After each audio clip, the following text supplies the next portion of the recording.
Target biology classes में आपका स्वागत है। ये मेरा सबसे पहला शॉर्ट वीडियो है। यदि आप लोग को ये वीडियो अच्छा लगे तो कमेंट्स कीजिएगा। रोज़ मैं कुछ इस प्रकार की शॉर्ट्स वीडियोस डाल दिया करूँगा। तो आज का सबसे पहला क्वेश्चन है कि लैंगिक प्रजनन तथा अलैंगिक प्रजनन में अंतर स्पष्ट करें। Difference between sexual reproduction and asexual reproduction. तो लैंगिक प्रजनन में पहला पॉइंट है कि लैंगिक प्रजनन में दो जनक भाग लेते हैं और अलैंगिक प्रजनन में एक जनक भाग लेते हैं।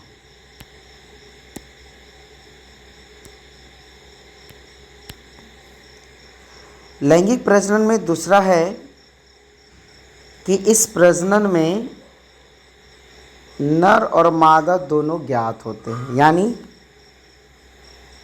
नर और मादा दोनों अलग अलग होते हैं। ये हमें पहले से ज्ञात होती है कि कौन सा नर है और कौन सी मादा है। अलैंगिक प्रजनन में क्या होती है, इसमें नर और मादा हमें ज्ञात नहीं होते हैं। लैंगिक प्रजनन में अगला तीसरा पॉइंट है आपका कि इस प्रजनन में कम संतति का निर्माण होता है, यानी ज़्यादा समय लगती है और कम संतति की उत्पत्ति होती है। किसमें? लैंगिक प्रजनन में। जबकि अलैंगिक प्रजनन में बहुत कम समय में बहुत अधिक संतति का क्या होता है, निर्माण हो सकता है।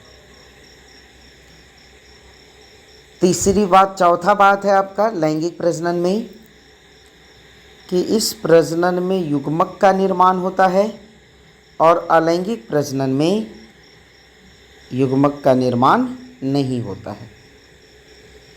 अगला पांचवा पॉइंट है आपका लैंगिक प्रजनन में, इसमें युग्मक संलयन होता है, यानी इसमें नर युग्मक और मादा युग्मक दोनों आपस में फ्यूज होकर के संलयित होते हैं, जिसके द्वारा जायगोट का निर्माण होता है, युग्मनज का निर्माण होता है। और अलैंगिक जनन में युग्मक का संलयन नहीं होता है और ना ही इसी में किसी भी प्रकार के युग्मनज का निर्माण होता है। तो इसमें युग्मक संलयन की क्रिया नहीं होती है। तो इस प्रकार से देखा जाए तो 5 अंतर दोनों का मैंने बताया है। लैंगिक प्रजनन में 2 जनक भाग लेते हैं, अलैंगिक जनन में केवल 1 जनक भाग लेते हैं। लैंगिक जनन में नर और मादा ज्ञात होती है, अलैंगिक जनन में नर और मादा ज्ञात नहीं होती है। लैंगिक जनन में बहुत कम संतति का निर्माण होता है, जबकि अलैंगिक जनन में बहुत कम समय में बहुत अधिक संतति का निर्माण होता है। लैंगिक प्रजनन में युग्मक का निर्माण होता है, अलैंगिक प्रजनन में किसी भी प्रकार के युग्मक का निर्माण नहीं होता है। लैंगिक प्रजनन में युग्मक का संलयन होता है, दोनों युग्मक आपस में फ्यूज होकर युग्मनज बनाते हैं।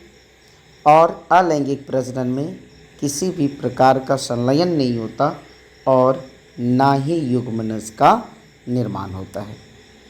बस इतना ही। इसके बाद नेक्स्ट वीडियो में फिर मिलते हैं। धन्यवाद।